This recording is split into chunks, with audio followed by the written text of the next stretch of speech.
welcome back to what is now my longest LP. That's right, I've beaten my personal record in terms of LP length, because considering that I did the Emerald LP in 10-minute parts, and this one's being done in 15-minute parts, and then this means that this is my longest LP yet. And you know what the real funny thing is? I'm nowhere near done. I'm just getting started on the battle zone right now.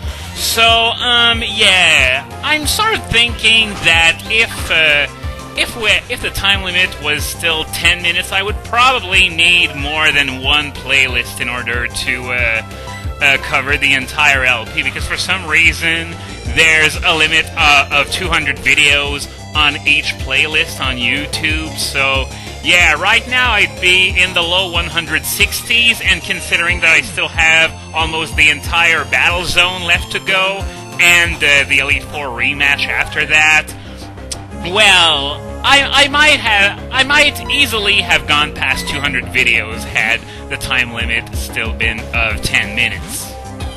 But enough about that. If you've been keeping up with Pokemon news lately, then you've probably seen the entire set for the event Victini that's going to be distributed for Movie 14. And speaking of Movie 14, I was expecting Keldeo to be part of it, but apparently not. Apparently they're saving it for Movie 15 or something. So yeah, we're still in April and still no official reveal. That means Keldeo is probably going to be sitting that one out. But yeah, about that Victini, the whole set has been revealed. We already knew about V-Create, which is the main draw of this particular Victini, seeing how the one that you get from the Liberty Garden doesn't have V-Create. V-Create, if you're not aware of it yet, is a move that has 180 power, 95 accuracy, which is boosted beyond 100 by Victini's ability, and 5 PP. And it also lowers defense, special defense, and speed all by one stage, so this appears to be the job for White Herb. But yeah, as I said, this is the main draw of this particular Victini, and there's been a lot of speculation ever since the games came out, because it was pretty obvious that V-Create was going to belong to Victini, and oh great, Starmie completely walls my Cresselia, so I guess it's going to be a job for Zapdos. But yeah, a lot of speculation has been going on whether it would be enough to send Victini to Ubers, and right now there's no way to know for sure, because the only thing we have right now is Theorymon, and we can't make a reasonable tier list using Theorymon anymore. We're well past that stage. So yeah, basically, some people are thinking that it might be Uber because of the sheer power of that move. I mean, if Draco Meteor is spammed like crazy, and it's, you know, still only 140 power, then V-Create, it's going to be hard to imagine a Victini without V-Create. But there's still the fact that it's completely walled by Heatran and other Flashfire users such as Chandelure. However, just the fact that it's countered by these Pokemon, is it going to be enough to prevent it from being banned? I don't know, because, well, it appears that a lot of people still think to this day that if a Pokemon has at least one hard counter, then it's not supposed to be banned. However, as we saw with Blaziken, well, Slowbro's as close to a hard counter as it gets, and there are also several Pokemon that can each counter certain sets of Blaziken. However, okay, why not let your Pokemon drink this? Fresh water? Really? This is the equivalent of a super potion! At this point of the game, it's completely useless. But, whatever. What I was getting at is, even though there are some Pokemon, that can deal with the Blaziken, as I find the Lax Incense, which is used for breeding Munchlax. Even though Blaziken has a few counters, the fact still remains that Blaziken is strong enough that you're basically forced to have one of these few Pokemon, or else you risk losing right there. So, yeah, this basically makes it a game of this particular Pokemon and the precious few counters that do exist for that Pokemon. So that's why Blaziken was banned, even though there are a few Pokemon that counter it. Because let's face it, who would have plenty of counters in Overused? But it's still uber because Sacred Fire makes it so that none of these counters can switch in total impunity because they risk getting burned. And as a result, well, that's why Who is banned, because without Sacred Fire, I can pretty much assure you that it might actually be overused by now. Dubious Disc, don't I already have one or two of these?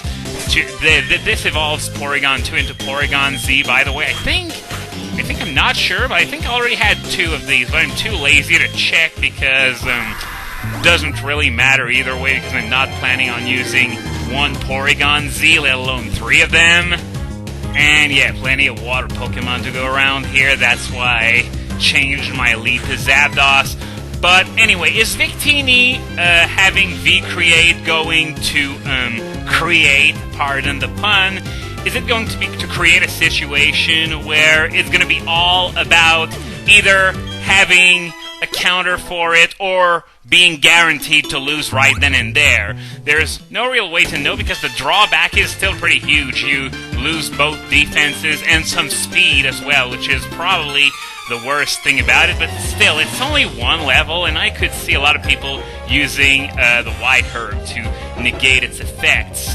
So yeah, there's really no way to tell, I think. I guess we're just going to have to wait until the event actually comes out. But yeah, I spent all those minutes talking about V-Create, but it's still got three other moves that we got to speak of. It's got Searing Shot, which is the other one of its signature moves that it already has. It's basically Lava Plume with 20 more power, but a lot less PP. And it's also going to grab Fusion Bolt and Fusion Flare in that event. Now, Fusion Flare is going to be completely useless, as is Zapdos in that situation I was sending it into, I might add. But, yeah, Fusion Flare is going to be useless because it has the same power, the same accuracy, and the same PP as Searing Shot. However, Searing Shot has a 30% chance of a burn, whereas Fusion Flare only gets stronger if you've been hit by Fusion Bolt before, which is a really lousy added effect to be sure.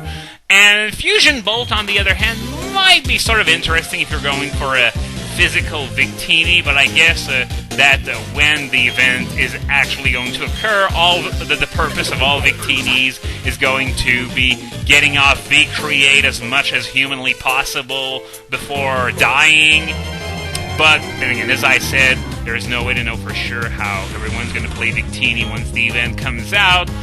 And well, basically that's all that I had to say on the matter. Don't worry too much about Fusion Flare. It's completely useless. Fusion Bolt, maybe, but definitely watch out for V-Create because it could be a total game changer. Now, anyway, in the last video, I was talking about the Dream World, and, well, I have enough experience with it now to give a few opinions on it. Basically, I expected it to be really boring for the simple fact that there are only 4 mini-games that you can use to capture Pokemon. That means really no variety whatsoever. I mean, even something like Mario Party, for example. I don't know the exact numbers of mini-games each Mario Party had, but for each game I'm pretty sure it was over 50. And still, it felt samey at times. So imagine just 4 of them! Especially since those aren't the most thrilling mini-games ever. Unlike Mario Party, which had a few gems. None of them involving the control stick rotating, by the way. Nah, my personal favorite would be Bumper Balls, to be honest. But, yeah, another thing that sort of annoys me about the Dream World, and I'm not that far into the Dream World yet, I haven't unlocked any newer areas because I only have barely over 1,000 points, and... Huh? Okay. It already another wild graveler already used earthquake right off the bat before, but this is the second time. I thought maybe the other one was a freak accident or something, but still. Think about it for a second. Those two gravelers tried using Earthquake on a Zapdos. Now, I don't know if they were hoping to cash something in on the Switch, and I don't think the AI for Wild Encounters is anywhere near that smart, but still, that basically amounts to using Earthquake on Zapdos. And I send in Cresselia, which is also immune to ground moves, so... Really? What was it going to accomplish? And, okay, that was stupid. Why did I just do that? I'm not gonna have done a whole lot with that. Ah, well. And Power Gem. God, this is gonna hurt, isn't it? Yeah, I don't really expect Power Gem from a Flaffy because, well, I don't think I've met an Ampharos in competitive play in years, and even if it was common... They probably wouldn't be using Power Gem all that much to begin with. So I'm just going to heal off, use a Roost to cancel out the weakness to Power Gem, and after that I guess I'm going to send in a Giratina to finish the job. But anyway, as I was about to say, I only have 1,280 points right now, so I'm not that far yet. But, once you start unlocking new areas, you're not even given the choice of which area you want to visit. It's chosen at complete random, which is really annoying because after a while you're going to have found everything you need in the forest, and you're still going to be forced to go through the forest half the time because of that design flaw. Personally, if they're not going to fix that, I would have a suggestion for them. Change the dream world so that, for example, as a reward for reaching, say, 12,500 points, you're allowed to choose which area to go every time you go to the Island of Dreams. That would really make it a whole lot simpler. And I would also like to point out how annoying it is to water other people's berries, because whenever I check someone's garden, 99% of the time, all the berries are perfectly watered because someone else got there first. So you really have to be lucky in order to find berries that haven't been watered recently. So it's sort of annoying, especially since that every time you water someone else's berry, it's 10 points per berry watered. And on top of that, you get 20... You get 20 units of water, so to speak. Speaking of berries, we got some right there.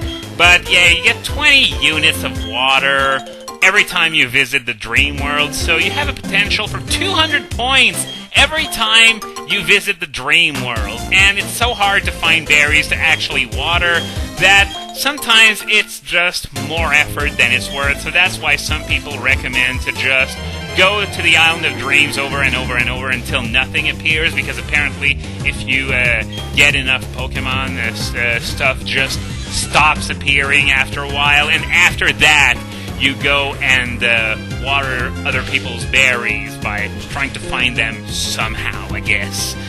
And just before this video ends, I just want to mention that there have been some people lately who have suggested that I should get a YouTube partnership. Well, it's just that I don't want to. As I've said several times before, I've had an opportunity to get a YouTube partnership with one of my videos. I don't recall which one it was. I think it was the one about Conjopi, actually. But yeah, I don't want a YouTube partnership because, for one thing, you're going to have to deal with ads, you're going to have to deal with autoplay on my front page, and you're also going to have to live with more trolls, which I definitely don't want. So why do you people want that? Do you really want ads and autoplay and stuff on my channel? I don't! And on top of that, as I've said several times before, I think it sort of takes away from my freedom of speech for, whenever I want to criticize YouTube for something, for example. So that's going to be enough negativism for today. Next time, we're going to finish Route 225 and head into the survival area.